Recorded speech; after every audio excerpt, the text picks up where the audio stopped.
ऐश्वर्या राय सिंह, यह तुम यहाँ क्यों आई हो? तुम अकेली आई हो? मैं आज के पैसों के लिए आई हूँ। मैं तुम्हें पैसे तब दूंगा जब तुम दुआ को दावत, मेरा मतलब है, उस बड़े कंपटीशन में पार्ट लेने के लिए मनाओगी। और सिर्फ इतना ही नहीं, तुम्हें मेरी एक और शर्त माननी होगी। तुम्हें मेरी शादी की कैटरिंग भी संभालनी होगी। मुझे ऐश्वर्या राय सिंह का सच सबके सामने लाने के लिए यह कंडीशन एक्सेप्ट करनी ही होगी। ऐश्वर्या को एक्सपोज करने के लिए मन्नत ने आखिरकार विक्रांत का प्रपोजल स्वीकार कर लिया है। अब विक्रांत की शादी में कैटरिंग का पूरा जिम्मा मन्नत उठाएगी। जी हाँ दोस्तों, कहानी में जबरदस्त और धमाकेदार मोड़ आ चुका है। कहानी में आप देख रहे हैं कि यहाँ विक्रांत अपनी मां विशाखा से किया हुआ वादा निभाने की कोशिश कर रहा है।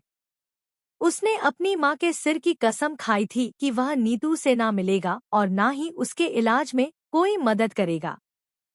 लेकिन हालात ऐसे बन चुके हैं कि नीतू की हालत बेहद नाजुक है। डॉक्टरों ने साफ कह दिया है कि सर्जरी जल्द से जल्द करनी होगी, वरना देर हो जाएगी। पैसे नहीं हैं, उम्मीद नहीं है, लेकिन विक्रांत के दिल में अब भी अपनी मां के लिए दर्द है।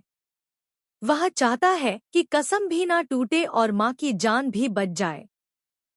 इसलिए वह एक चतुर प्लान बनाता है। वह दुआ को एक बड़े कंपटीशन में पार्ट लेने के लिए कहता है, जहां प्राइज मनी बहुत बड़ी है। बैनर पर दुआ की तस्वीर लगी होती है।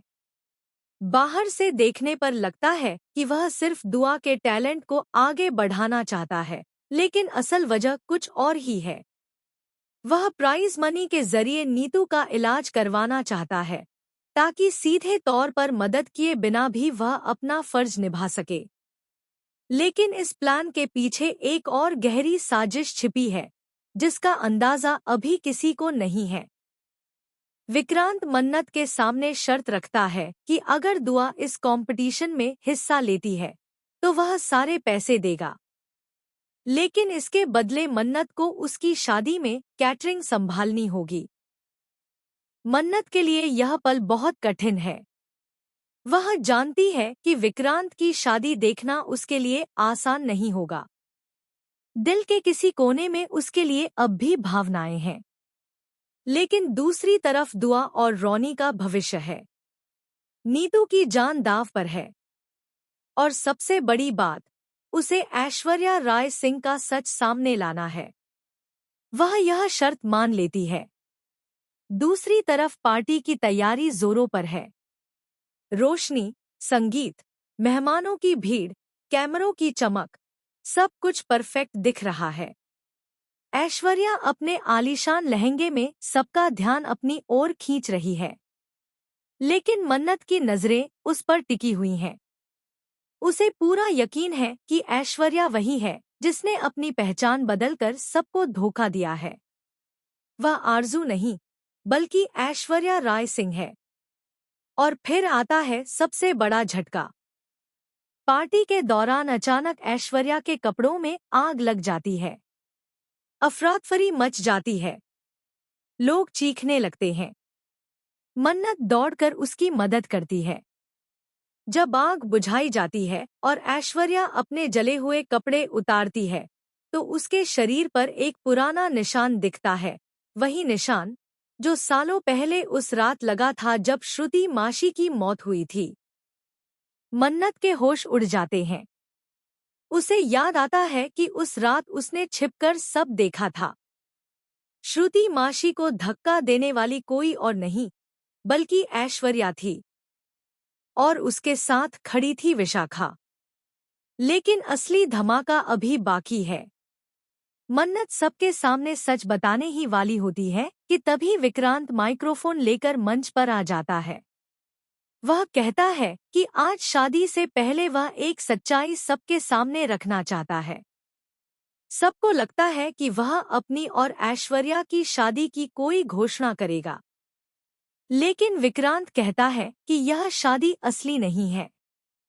यह सब एक जाल था, एक ट्रैप। पूरा हॉल सन्न रह जाता है। विक्रांत बताता है कि उसे काफी समय से शक था कि ऐश्वर्या अपनी असली पहचान छिपा रही है। उसने उसकी हर हरकत पर नजर रखी, उसके फोन रिकॉर्ड्स, पुराने डॉक्यूमेंट्स, यहाँ तक कि उसकी फर्जी पहचान के सबूत भी उसने इकट्ठा कर लिए। और फिर वह स्क्रीन पर एक वीडियो चलाता है। वीडियो में साफ दिख रहा होता है कि श्रुति माशी की मौत एक हादसा नहीं थी। ऐश्वर्या और विशाखा के बीच हुई बातचीत रिकॉर्ड है, जिसमें वे उस रात की साजिश का जिक्र कर रही हैं।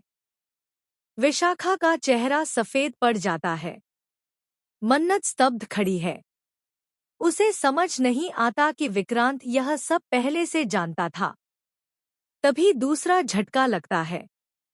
विक्रांत कहता है कि उसने यह शादी इसलिए रची ताकि ऐश्वर्या खुद अपने जाल में फंस जाए। वह चाहता था कि वह इतनी बेफिक्र हो जाए कि अपनी गलतियां दोहराए। और आज पार्टी में लगी आग भी एक प्लान का हिस्सा थी, ऐश्वर्या के शरीर पर मौजूद उस पुराने निशान को सबके सामने लाने के लिए। सब लोग ऐश्वर्या को घूरने लगते हैं, लेकिन ऐश्वर्या इतनी आसानी से हार मानने वाली नहीं है। वह अचानक हंसने लगती है और कहती है कि अगर वह गिरेगी तो सबको साथ लेकर गिरेगी। वह एक और सच्चाई उजागर करती है, विक्रांत ही उसका असली पार्टनर था उस साजिश में। पूरा माहौल एक बार फिर पलट जाता है। वह कहती है कि श्रुति माशी की मौत की प्लानिंग दोनों ने मिलकर की थी, क्योंकि श्रुति माशी को एक बड़ा राज पता चल गया था। विक्रांत असल में नीतू का बेटा नहीं है, वह किसी और की औलाद है और उसकी असली माँ जिंदा है। यह सुनकर नीतू बेहोश हो जाती है। मन्नत की आंखों में आंसू हैं। विक्रांत गुस्से में ऐश्वर्या को झूठा कहता है, लेकिन तभी पुलिस आ जाती है। पुलिस के पास भी कुछ सबूत हैं। मामला अब कानून के हाथ में है।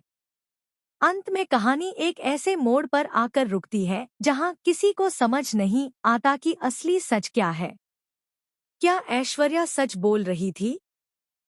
क्या विक्रांत सच में मासूम है? क्या विशाखा ही इस पूरे खेल की असली मास्टरमाइंड है? और सबसे बड़ा सवाल, क्या मन्नत को कभी सच्चा प्यार और सच्चाई मिल पाएगी? आने वाले एपिसोड्स में खुलेंगे और भी चौंकाने वाले राज, जहां हर रिश्ता कटघरे में होगा और हर चेहरा बेनकाब। कहानी अब वहां पहुंच चुकी है जहां भरोसा, प्यार और बदला तीनों एक साथ टकराने वाले हैं।